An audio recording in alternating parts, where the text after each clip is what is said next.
Hello everyone, welcome back to @MR0099। आशा करते हैं आप लोग स्वस्थ मस्त एकदम जबरदस्त होंगे और आपकी तैयारी एकदम अच्छे लेवल से चल रही है, एकदम टॉप लेवल से चल रही होगी। तो एक बार आपका फिर से स्वागत है आपके और हमारे अपने चैनल @MR0099 पे। तो जैसा कि आप लोग जानते हैं कि हमने प्लेलिस्ट शुरू की थी दिल्ली पुलिस SCM के लिए, हेड कांस्टेबल मिनिस्टर के लिए, ठीक है, हेड कांस्टेबल मिनिस्ट्रियल के लिए, ठीक है, head constable ministerial SCM Delhi police, ठीक है, जिसका पेपर हमारा 7 जनवरी से 12 जनवरी तक है, ठीक है। उसके लिए एक रैपिड प्लेलिस्ट हमने स्टार्ट की, ठीक है। उसमें हम क्या देखने वाले थे, ठीक है, उसमें हम देखने वाले थे जो हमारे जो 4 पार्ट्स आते हैं, 5 पार्ट आते हैं, ठीक है। एक कंप्यूटर भी ऐड होता है इसमें, ठीक है, कंप्यूटर का भी 10 क्वेश्चन आता है। तो कल हमने जो प्लेलिस्ट शुरू की थी उसी कंप्यूटर की, ठीक है। आज हम देखने वाले हैं जीके का, ठीक है। यहाँ पे जीएस का नहीं दिख रहा होगा, ठीक है, जीके जीएस होता है, लेकिन हम जीके को अलग और जीएस को अलग वीडियो बनाएंगे, ठीक है। जीके की अलग प्लेलिस्ट रहेगी और जीएस की अलग प्लेलिस्ट रहेगी, ठीक है। तो उसी क्रम में चलते हुए जैसे हमने कहा था अल्टरनेट में, ठीक है, अल्टरनेट में हम प्लेलिस्ट की वीडियोस को अपलोड करेंगे, ठीक है, अल्टरनेट डेज पे, ठीक है। जैसे कि अब कल हमने क्या किया था कंप्यूटर का, ठीक है, कंप्यूटर और हाँ कंप्यूटर और शायद किस चीज़ का था मेरा, कंप्यूटर और रीजनिंग शायद साथ में था। हाँ ठीक है, कंप्यूटर और रीजनिंग हमारा एक दिन रहता है, ठीक है। उसके अगले दिन हमारा क्या रहता है, ये जीके जीएस और क्या बोलते हैं उसको, ग्रामर का हमारा, ठीक है, इंग्लिश का, ठीक, वोकैब्स वगैरह और डायरेक्ट इनडायरेक्ट और एक्टिव पैसिव जो होते हैं, ठीक है, वो रहता है, ठीक है। तो कल हमने कंप्यूटर देखा था, ठीक है। आज क्या देखेंगे हम, जीके देखेंगे, ठीक है, जीके देखेंगे। और अभी 8:30 बजे का जो हमारा टाइम है किसका है, वो है हमारा इंग्लिश का, जिसमें हम वोकैब्स देखते हैं, ठीक है। तो चलिए समय को बर्बाद न करते हुए वीडियो को शुरू करते हैं, ठीक है। आज हमारा पहला पार्ट, ठीक है, पहला part SCM Delhi police head constable ministerial का, ठीक है, SSC जीके सेक्शन, ठीक है, जीके सेक्शन जनरल नॉलेज का सेक्शन हम देखने वाले हैं। ये हमारे इंपॉर्टेंट क्वेश्चंस हैं, ठीक है, जो या तो आएंगे या तो पूछे जा चुके हैं ऑलरेडी, ठीक है।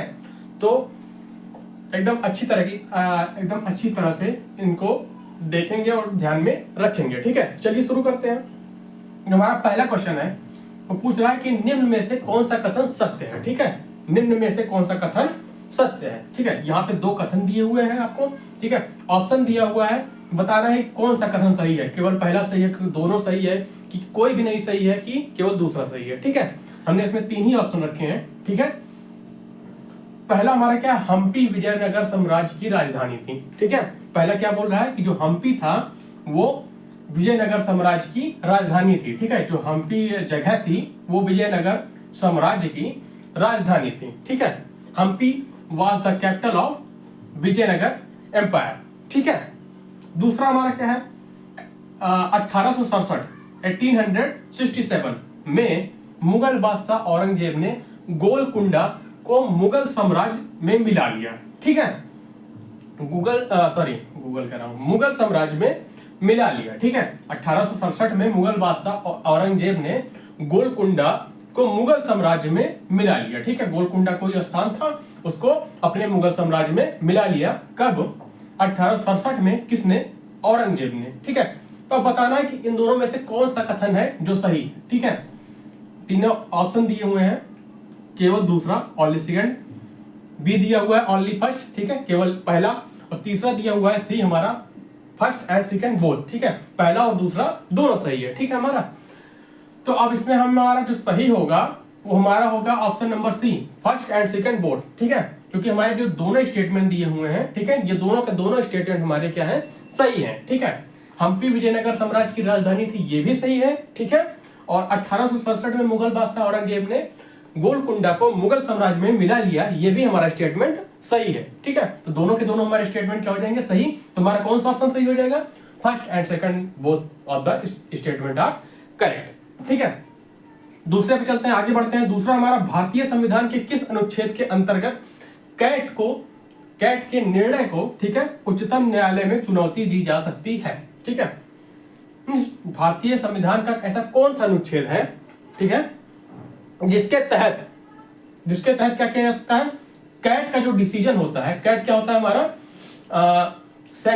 केंद्रीय, ठीक है, केंद्रीय प्रशासनिक अधिकरण, ठीक है, केंद्रीय प्रशासनिक अधिकरण, ठीक है। CAT कैट, ठीक है, केंद्रीय प्रशासनिक अधिकरण, ठीक है, कैट का मतलब होता है। तो कैट जो डिसीजन लेता है, ठीक है, उसको किस अनुच्छेद के अंतर्गत, ठीक है, संविधान के किस अनुच्छेद के अंतर्गत उसको उच्चतम न्यायालय में, सुप्रीम कोर्ट में उसको चुनौती दी जा सकती है उसके निर्णय को, ठीक है। तो इसमें 3 ऑप्शन दिया हुआ है, 323A आर्टिकल, ठीक है, आर्टिकल 323A, बी दिया हुआ है आर्टिकल 329 और सी दिया हुआ है आर्टिकल 343C, ठीक है। तो इसमें जो हमारा करेक्ट आंसर हो जाएगा ऑप्शन नंबर 1, ठीक है, आर्टिकल 323A के तहत, ठीक है, भारतीय संविधान के अनुच्छेद 323A के तहत क्या किया जा सकता है, कैट के निर्णय को उच्चतम न्यायालय यानी कि सुप्रीम कोर्ट में चुनौती दी जा सकती है, ठीक है। ये था हमारा क्वेश्चन नंबर 2, ठीक है। अब आगे बढ़ते हैं, देखते हैं अगला क्वेश्चन, ठीक है। आज इसका भी पहला वीडियो है, ठीक है, इसमें भी हम सिर्फ 10 ही क्वेश्चन अपलोड करेंगे, ठीक है। अगले वाले वीडियो में फिर 20-20 का जो हमारा क्रम रहेगा वो चलता रहेगा।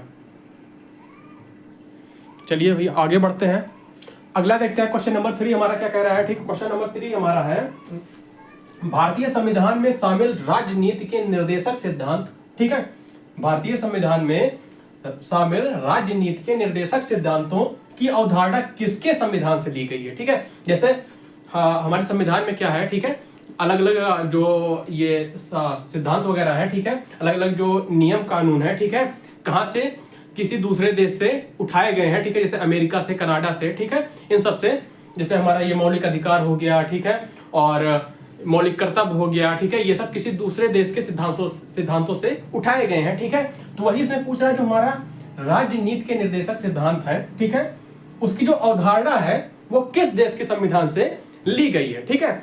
ये जो हमारा राजनीति का निर्देशक सिद्धांत है वो हमारा भारतीय संविधान के भाग 4 में आता है, ठीक है। और अनुच्छेद हमारा कौन सा होता है, अनुच्छेद शायद 36 से 51, ठीक है, 36 से लेकर 51 तक के, ठीक है। आर्टिकल 36 to 51 ऑफ पार्ट 4, ठीक है, भारतीय संविधान के भाग 4 में अनुच्छेद 36 से लेकर 51 तक राजनीति के निर्देशक सिद्धांतों का वर्णन किया गया है, ठीक है। कितने से लेकर, भाग 4 में अनुच्छेद 36 से लेकर अनुच्छेद 51 तक। इससे भी रिलेटेड क्वेश्चन पूछा जाता है और पूछा भी गया है कि राजनीति के निर्देशक सिद्धांत को किस भाग में रखा गया है, भारतीय संविधान के किस भाग में रखा गया है। तो उसका उत्तर हो जाएगा, हमारा करेक्ट आंसर हो जाएगा भाग 4, ठीक है। तो इसमें जो ऑप्शन हमारा दिया गया है किसमें, कि भारतीय संविधान में राजनीति के निर्देशक सिद्धांतों की अवधारणा किस देश के संविधान से ली गई है। तो उसमें जो हमारा ऑप्शन है, ऑप्शन नंबर ए है हमारा कनाडा, ऑप्शन नंबर बी है हमारा आयरलैंड और ऑप्शन नंबर सी है हमारा अमेरिका, ठीक है। तो इसमें जो हमारा करेक्ट आंसर हो जाएगा ऑप्शन नंबर बी आयरलैंड, ठीक है। जो राजनीति के निर्देशक सिद्धांत है, ठीक है, उसकी अवधारणा को आयरलैंड देश से उठा के हमारे संविधान, भारतीय संविधान में शामिल किया गया है, ठीक है। तो इसका ऑप्शन हमारा ऑप्शन नंबर बी आयरलैंड सही हो जाएगा, एकदम करेक्ट आंसर हो जाएगा, ठीक है। ऑप्शन नंबर 4 हमारा क्या है, किस चार्टर एक्ट में चीन के साथ ईस्ट इंडिया कंपनी का व्यापार एकाधिकार समाप्त हो गया, ठीक है। ऐसा कौन सा चार्टर एक्ट था, ठीक है, किस सन में हुआ था वो चार्टर एक्ट जिसके तहत ईस्ट इंडिया कंपनी का, ठीक है, व्यापार एकाधिकार जो था वो समाप्त हो गया, किसके साथ, चीन के साथ, ठीक है, चीन के साथ ईस्ट इंडिया कंपनी का व्यापार एकाधिकार समाप्त हो गया। वो कौन सा चार्टर एक्ट था, इसमें ऑप्शन दिया हुआ है, option number 1 charter act 1793, option number B A का मतलब हुआ हमारा चार्टर एक्ट, हमें शॉर्ट फॉर्म में लिखा है, ठीक है, चार्टर एक्ट ऑफ 1813, ठीक है, 1813, ठीक है। एंड ऑप्शन नंबर सी है हमारा चार्टर एक्ट ऑफ 1833, ठीक है। तो इसका हमारा करेक्ट आंसर हो जाएगा option number C charter act of 1833, ठीक है। 1833 चार्टर एक्ट के तहत चीन के साथ ईस्ट इंडिया कंपनी का जो व्यापार एकाधिकार था वो समाप्त हो गया था, ठीक है। तो इसका हमारा ऑप्शन नंबर सी एकदम करेक्ट आंसर हो जाएगा, ठीक है। चलिए बढ़ते हैं अगले क्वेश्चन की तरफ, देखते हैं अगला क्वेश्चन हमारा क्या कह रहा है।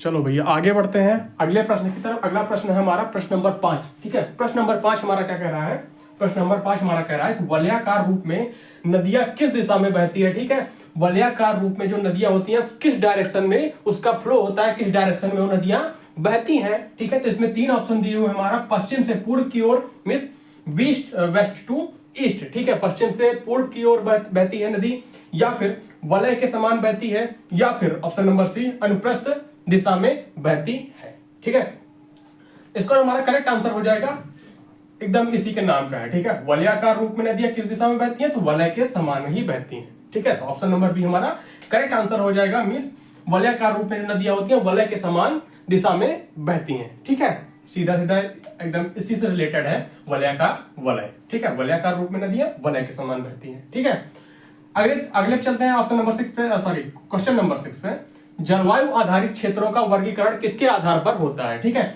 जो क्लाइमेट बेसिस हमारे रीजन्स होते हैं, ठीक है, क्लाइमेट बेसिस जो हमारे रीजन्स होते हैं उनका जो क्लासिफिकेशन होता है वो किसके बेसिस पर होता है? ठीक है, मींस जलवायु आधारित जो हमारे क्षेत्र होते हैं उनका वर्गीकरण किसके आधार पर किया जाता है? ठीक है, तो ऑप्शन हमारा है ऊंचाई के आधार पर, समुद्र से दूरी के आधार पर, ठीक है, या फिर वर्षा के आधार पर, ठीक है, बारिश के आधार पर। ठीक है, मींस जो हमारे क्लाइमेट बेसिस, सॉरी हाँ, क्लाइमेट बेसिस जो हमारे रीजन्स होते हैं, ठीक है, उनका जो वर्गीकरण है वो किसके बेसिस पर किया जाता है?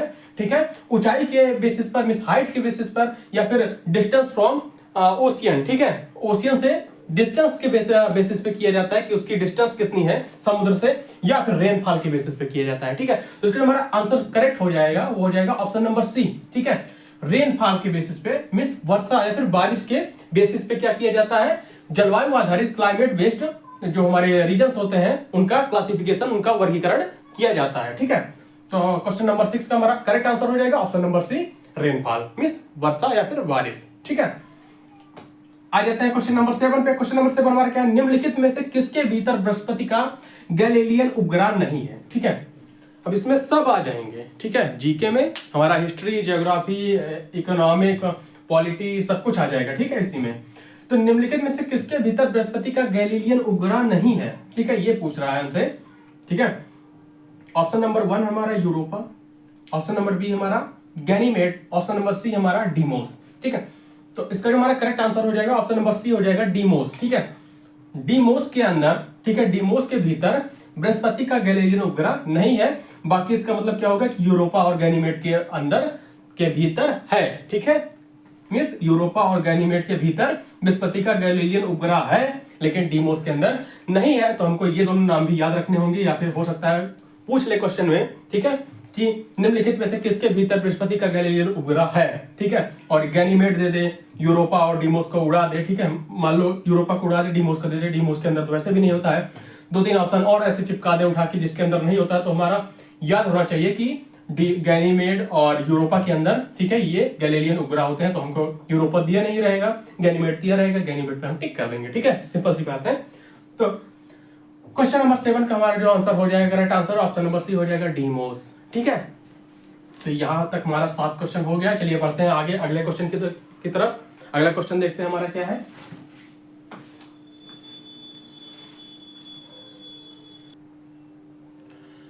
अगला क्वेश्चन है क्वेश्चन नंबर 8। आ जाते हैं हम अपने फाइनल राउंड पे। ठीक है, फाइनल क्वेश्चन पे। ठीक है, ये हमारे 3 फाइनल क्वेश्चन है। जैसा कि हमने कहा था कि पहले वीडियो में, ठीक है, प्लेलिस्ट के पहले वीडियो में सिर्फ हम 10-10 ही देखेंगे। ठीक है, 10-10 ही देखेंगे। उसके बाद फिर जब दूसरा आएगा तो उसमें 20-20 करके हम कंटिन्यू कर देंगे। ठीक है, और हो सकता है कि बीच में 20 को बढ़ा के 30 भी कर दिया जाए, क्योंकि ज्यादा दिन है नहीं अभी एग्जाम में। तो जितना जल्दी फिनिश हो पाए पूरा, उतनी जल्दी फिनिश करने का ट्राई करेंगे। ठीक है, तो 8 हमारा क्या है? निम्नलिखित में से लीफो संरचना बताइए। ठीक है, लीफो संरचना कौन सी है इसमें से? ठीक है, पूछ रहा है कि ये जो तीनों दिया हुआ है इसमें से लीफो संरचना कौन सी होगी हमारी?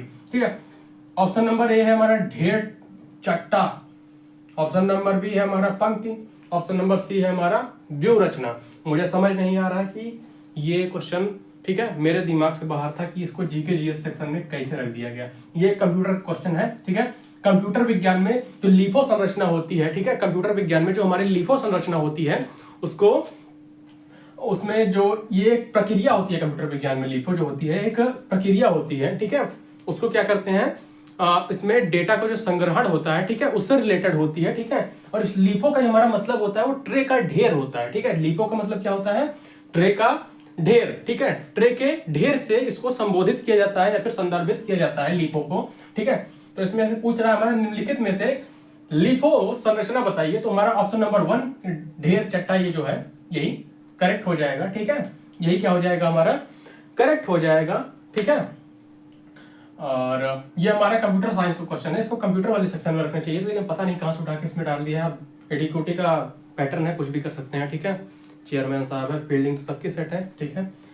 सही से नहीं पढ़ेंगे सब उल्टा सीधा हो जाएगा, कहते नहीं है वो, यार का नेम चले कैसा था, भोज में प्रेम चले, ठीक है। 9 वाला जाते हैं, ठीक है। 9 वाला हमारा क्या है, विश्राम अवकाश योजना शुरू करने वाला भारत का पहला राज्य कौन सा था, ठीक है। विश्राम अवकाश योजना शुरू करने वाला भारत का पहला राज्य कौन सा था, उसमें 3 ऑप्शन दिए हुए हैं, केरल, सिक्किम या फिर मेघालय। इसमें से कौन से राज्य ने सबसे पहले विश्राम अवकाश योजना को शुरू किया था, ठीक है। सबसे पहले किस राज्य ने शुरू किया था, ठीक है। तुम्हारा ऑप्शन हो जाएगा करेक्ट सिक्किम, ठीक है। सिक्किम राज्य ने सबसे पहले भारत में विश्राम अवकाश योजना की शुरुआत की थी, ठीक है। तुम्हारा ऑप्शन नंबर बी एकदम करेक्ट आंसर हो जाएगा, ठीक है। अगले चलते हैं ऑप्शन नंबर 10 पे। ऑप्शन नंबर 10 हमारा क्या है, सलमान रुश्दी की प्रथम रचना कौन सी है हमारी, ठीक है। सलमान रुश्दी की प्रथम रचना कौन सी है, ठीक है। इसमें 3 ऑप्शन दिए हुए हैं, मिडनाइट चिल्ड्रन, ठीक है, मिडनाइट चिल्ड्रन, बी हमारा सेम एंड सी है हमारा द मूड्स लास्ट लव, ठीक है। तो इसमें जो हमारा करेक्ट आंसर हो जाएगा मिडनाइट चिल्ड्रन हो जाएगा, ठीक है। जो मिडनाइट चिल्ड्रन था ये हमारी सलमान रुश्दी की प्रथम रचना थी, ठीक है। ये हमारी सलमान रुश्दी की प्रथम रचना थी, कौन सी, द नहीं लगा है, ठीक है, मिडनाइट चिल्ड्रन, ठीक है। मिडनाइट चिल्ड्रन सलमान रुश्दी की प्रथम रचना थी, ठीक है। तो ये था हमारा लास्ट वाला क्वेश्चन आज के लेक्चर का, ठीक है। यहाँ पे हमारा जीके का पहला लेक्चर खत्म होता है, ठीक है। इस प्लेलिस्ट का पहला लेक्चर खत्म होता है, इसमें हमने 10 क्वेश्चन कवर किए। अब अगले लेक्चर में, लेक्चर नंबर 2 में, ठीक है, हम 20-20 कंटिन्यू करेंगे, ठीक है, 20-20 क्वेश्चन, ठीक है। तो आशा करते हैं आपको सारे क्वेश्चन समझ में आ गए होंगे अच्छे से, आपने याद भी कर लिया होगा, ठीक है। तो अब इस वीडियो को यहीं पे खत्म करते हैं, अब मिलेंगे अगले वीडियो में, ठीक है। नए प्लेलिस्ट के साथ नया प्लेलिस्ट कौन सा शुरू करेंगे, अब रीजनिंग शुरू करेंगे, ठीक है। कल रीजनिंग भी शुरू करेंगे और कल हमारा कंप्यूटर का भी रहेगा, ठीक है। उसके बाद फिर परसों हमारा वापस से आ जाएंगे जीके जीएस, ठीक है। जीके का अलग, जीएस का अलग, और हमारा फिर जो वोकैब्स रात में चलता ही है वो तो चलता ही है, ठीक है। तो चलिए आज की वीडियो को यहीं खत्म कर देंगे, मिले हैं अगले वीडियो में, तब तक के लिए बाय बाय, टेक केयर, जय।